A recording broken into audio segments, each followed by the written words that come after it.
Before getting out on the road, the driving school suggests you do these things first. Check your tire pressure. Next, you want to make sure you check the threads on your tires. And lastly, you want to make sure you can see out of your window. So checking the rubbers on your windshield wiper isn't a bad idea. All agencies represented today will continue to work together to try to find a possible motive and a suspect in this case. Now, after you do fill up that gas tank, there are a few other things that you should have along for the car ride. Try to stop by your local grocery store and pick up some food, some snacks, and a gallon of water for the ride. Fire crews tell me they will remain on scene throughout the night just to make sure everything is contained. But as you can tell behind me, the 18,000 square foot house is a complete loss. Well, Jim, that's right. For the men here at the Opelousas Lighthouse Mission, tonight's dinner is a chance for them to make a big change in the new year. According to the judge, Felix Vale is the last known person to have seen both Sharon Hensley and Annette Vale alive. They'll be the ones responsible for fixing this giant hole. But in the meantime, Taylor says the old building is standing strong. The field of search was massive. In the summer, the trees get green. You can't really see good. During the winter, it's all open. You can see far. For hours, volunteers like 23-year-old Cody LeBlanc battled the heat, marshy swamplands, and thick woods in their search for Heather Gary, London Saunier, and Talon Tuchek. The more than 70 brave volunteers knew the search area like the back of their hands, helping guide others away from potential dangers. It's been hard. We got a lot of alligators out there. Thank God we had a ranger to ride around on. Rode on the top to see higher. Having never met Gary and the two children, LeBlanc says he joined the search because it felt like one of his own went missing. Somebody missing. No matter who it is, we'll be out here searching. One of the rescuers says everyone was expecting the worst, but when they rolled up on the family, they weren't crying. The kids were excited about a new turtle they'd found, and everyone felt the overwhelming feeling of relief that they were safe and alive. In St. Martinville, Akeem Ashford, KATC, TV3. Brennan Duplantis is afraid the water he's drinking is slowly killing him and his family. I myself had testicular cancer. Many relatives of getting increased risk of cancer. People that I wouldn't have ever suspected to get cancer is coming out with cancer. According to the EPA, water companies are allowed to have 80 parts per billion of trihalomethanes in their water. In 2012, Bayou Teche Waterworks had 25% over that amount. Carol Duplantis is Brennan's mom. She's also on the water system. 3 weeks ago, she was diagnosed with breast cancer.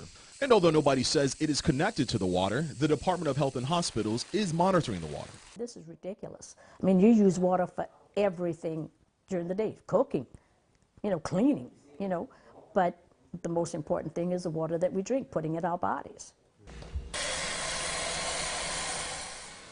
Even though the EPA recommends water systems have none of these chemicals in its water, it does allow for some contamination. This year, the EPA reports Bayou Teche Waterworks had 10% over the maximum allowed contamination. Have you guys heard some of the concerns that people are having? Do you have some answers for them since this is a co-op and they own? The company declined an on-camera interview, but over the phone, a representative acknowledged there are high levels of trihalomethanes, but he says there is no emergency. However, the company is trying to fix the problem by flushing its system. Still, residents like the Duplantis family are concerned and worry it could be too little, too late.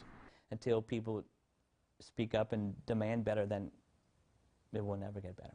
In St. Martinville, Akeem Ashford, KATC, TV3. You can't miss them because they're everywhere. Well, it's kind of funny that every time you have a holiday, it always jumps up about 20 cents a gallon.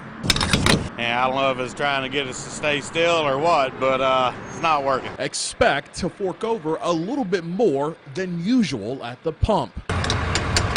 Well, pretty much everywhere we're going down the road, we're comparing prices. And we use a couple different apps on the phone to find the cheapest fuel, and that's where we go. According to AAA, the average price for a gallon of unleaded here in Louisiana is $3.49 per gallon. That's up from 20 cents this time last year. But it's still 18 cents less than the national average.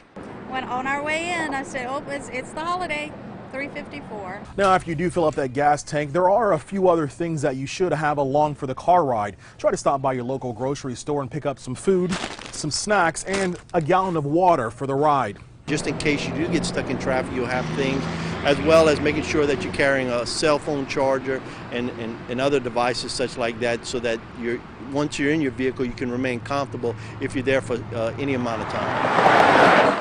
I try to leave hours that aren't as busy, so we left at 6 this morning because we don't want to be when the heavy traffic's out. In Lafayette, Akeem Ashford, KATC, TV3. UL women's softball players have been in this position before, 5 times to be exact, fighting for their chance to play in the NCAA Women's College World Series. You know, this is just a phenomenal experience for these young ladies, you know, to be able to come out here and compete in this time from a venue at home with their fan support. Former UL women's head coach Stephanie Latif is no rookie to the big game. She says UL softball has been a big part of college softball since the team played in its first World Series game back in May of 1993. To see the growth in college softball and see this team, you know, be able to compete and be the number 6 team in the country is amazing. The team went on to appear in 4 more World Series games. After coaching the team in the 2003 and the 2008 World Series, Latif says she's learned to take it one game at a time. Today is just about this game. It's just about getting through this game and winning a game today. And you know, that's the single thought, that's the only process, that's the only thing that's going through their mind is just being able to compete today. Go Cajuns! Latif says young girls like 9-year-old softball player Erin DeLeon are the future of the sport. DeLeon says she looks up to these women athletes for their hard work and dedication on and off the field. It's hard sometimes, but you have to fight for it. And fight is exactly what the Raging Cajuns did. For now at Lamson Park, Akeem Ashford, KATC, TV3.